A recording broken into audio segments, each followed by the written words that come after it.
All right, hello, my wonderful students. This is section 4.3, writing a polynomial in factored form. And this is foldable one. So this is stuff we kind of already done. We're just gonna kind of go over briefly, and we're basically just gonna be factoring, which is gonna be a good part of this section. So I'm gonna go ahead and switch to our blue color. So the first thing we have here is we have an x cubed minus 2x squared minus 15x.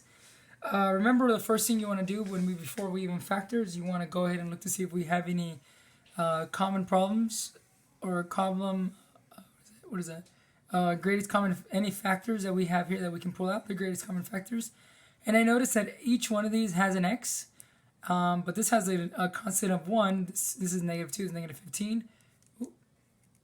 There we go. And 1, negative 2, negative 15 doesn't really have any constants that you can pull out. So we're just going to go ahead and pull out an x. And x cubed divided by x is x squared. Negative 2x squared divided by x is negative 2x.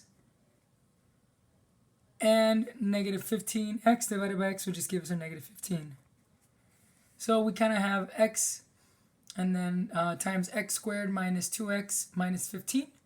So now from here we can go ahead and use our x factor, which I'll do in green here.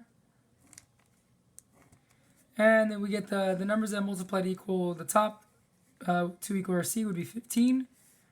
And then our negative 2 to be, they have to add 2 equal negative 2. The only two numbers I know are either 1 and 15 and 3 and 5. 3 and 5 can combine to be a 2, so we're going to go ahead and use 3 and 5. And in order for the 2 to be negative, this 5 has to be negative for it to work.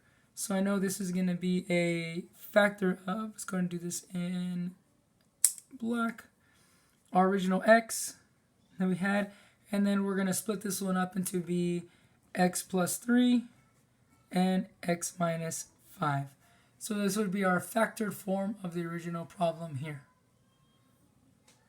All right, the second one here we have is very similar. We have an x cubed minus x cubed minus 25x. So once again, we have to find our greatest common factor.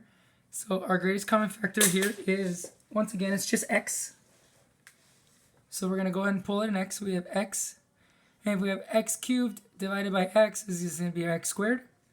And then negative 25x divided by x is just going to be negative 25. Then we could actually do our x factor here. And we know that there's no x here, so it would be the difference of 0. And then this would be negative 25. But I already know, and you guys already know, that this is the difference of two squares.